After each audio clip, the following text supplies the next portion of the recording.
Hi, so my name is Tyler Broyles in the fall semester of Criminal Justice Technology.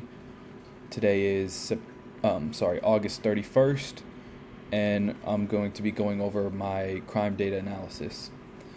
So, first off, I started by going to this website, and I started by selecting homicide, or my crime select, and I went to arson. And then I just want to double check I used the right states here. So then for arson, for example, I did Alabama. So then you go to Alabama.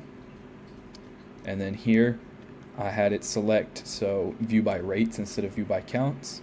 And then I would press download as CSV. It would pop up here. I would open it in, I guess, Apple's Excel. I would copy the first two rows on the first time like this. Just copy what I need to, like that. So I would copy it, and then I would bring it over into my Excel sheet, and I would paste it up here. So you could see I have the dates, and going across, I have the 3 states here that I used, and then I have the rates going across as well. And to make it a little bit more visually appealing, I set it up like this. So again, you have the dates going down here, the 3 states across, and then the rates. So I would do it all for these. So Alabama, same crime, and then California, again, same thing. Download as CSV, open it up, and then I would just copy the first row here with all the rates because that's all I would need. I already had the dates. So after I did that, I had my 3 states right here, Alabama, California, and Florida. So again, as you can see here are all the dates, the states, and then the rates. So if you scroll down a little bit, my graph right here represents the arson rates by states, 2020 to 2025. In green, you have Florida.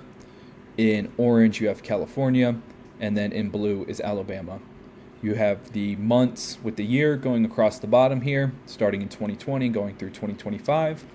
And then again, you have the rates over here on the left, starting at 0, going all the way to 7.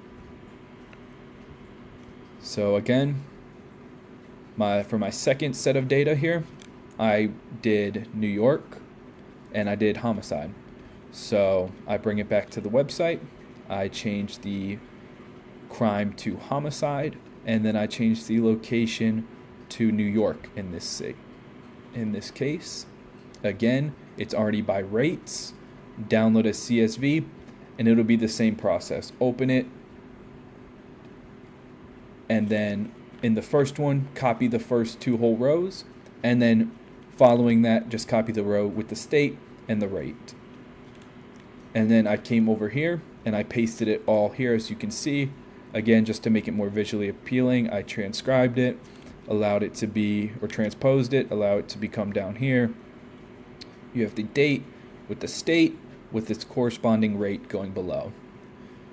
So again, you scroll down here to my graph, the homicide rates by state, 2020 to 2025. You have the rates going across the bottom here in months, 2020 to 2025. You have Illinois in orange, Michigan in green, and New York is blue. So these are the data that I gathered from the rates. And then if we go over here, it's talking about it now. So bringing it back to the first graph, my arson rates, comparing Alabama, California, and Florida. The chart shows the arson rates per state. Like I said, Alabama, California, and Florida. And as you can see, Florida in the green right here has a spike that reaches about all the way up to 6 around 2020 per 100,000. And you can see that it's a lot more than kind of any other state. You see here California gets up to right up below 3, and that's kind of the highest we've seen.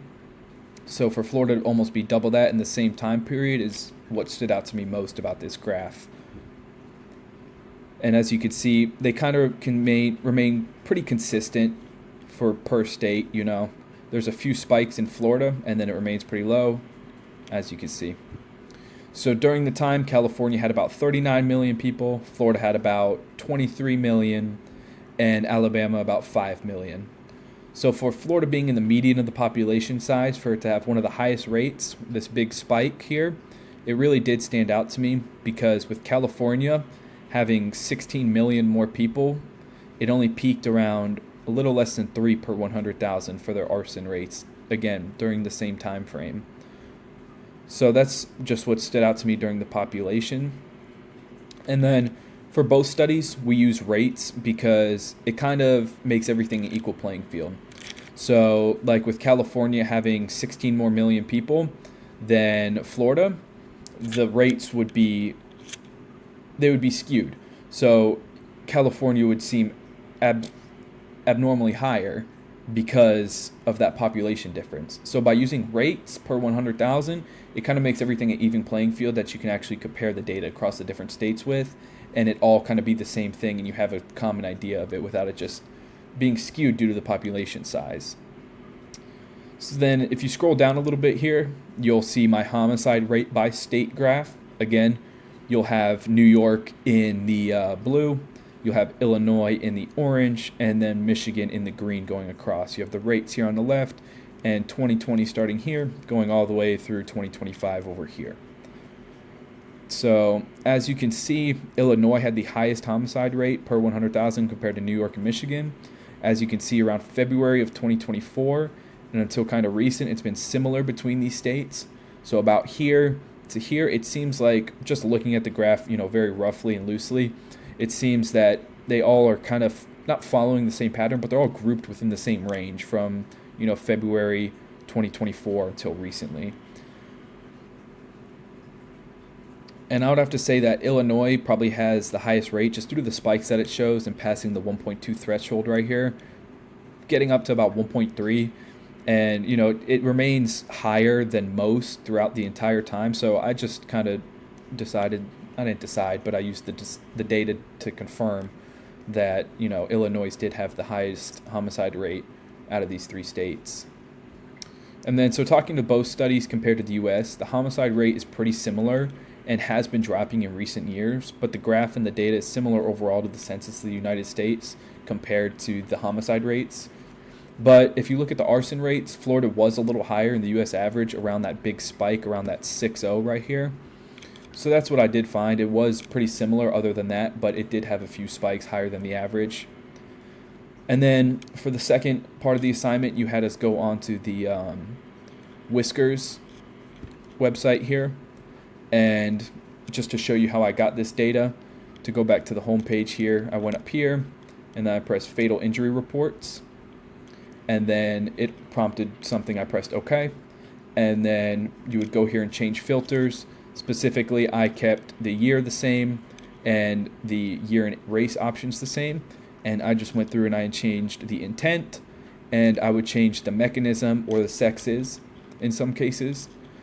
So for example, violence related, and then cut pierce, and then let's say we want to do just females. You would scroll down here and then press submit. And then here is the graph of the data that I just inputted. So here I would take a screenshot of this and then bring it over to my Word document, which you can see here. So that's kind of how I went about getting the different 5 tables and sorting through the different filters that they had. So for the first one, I chose all ages, all sexes, all race, and I wanted to just look at the homicide suffocation deaths per 100,000. So it was about 450 with the crude rate of being around 0.13. So this is a lot lower, not a lot lower, but it's pretty low compared to the homicide rates and pretty on par with the other rates we'll see. You'll see as we go farther down and compare it to this, but this was a 0.13 crude rate with around 450 deaths per 100,000 for homicide suffocation. And then moving down the line, we have homicide firearm death rates. Again, all ages, just males, all races, all ethnicities. So we had about 14,920 with a crude rate of 9.0. And this is definitely the farthest crude rate that I've seen, like high up-wise. So it was at a 9.0, and it's the highest that I've seen compared to the other ones that I've compared. And it just shows that this is one of the leading causes of homicide in the United States. So moving down the line here, we have violence-related fire burn deaths, all ages, all sexes, all race, all ethnicities. So I highlighted, all causes of death, so suicide as well. So there was 105 homicides and 183 suicides, combining for 288 total deaths, with a crude rate of 0.09. So again, this is kind of where I was talking about to the first one, the suffocation, where it's 0.13. The 0.09 is kind of, it stays in that threshold, but it's nowhere near, the 9.0 that we saw for the homicide. So then, again, moving down the line here, I have unintentional firearm deaths. So up here we had intentional homicides, and down here this is unintentional accidents. So 463 unintentional deaths by homicide with a crude rate of 0.14. So while it is higher than the crude rate of the fire and burns, it's a little lower than the suffocation. It's a little bit higher than the suffocation. And as you see, it's all kind of around that same range. So the 0.9, 0.13, 0.14, and then we see that 9.0 spike with the homicide. So then ending it off here, the homicide cut pierce deaths per 100,000. Again, all ages, all sexes, all race, all ethnicities. So here you saw 1,704 deaths with a crude rate of 0.51. So it's showing how much more common it is than fire or stabbing and even suffocation. But compared to the homicide by firearm, it seems very, very minimal. So this was all my data that I put together in the doc for you and my Excel sheet. And thank you very much.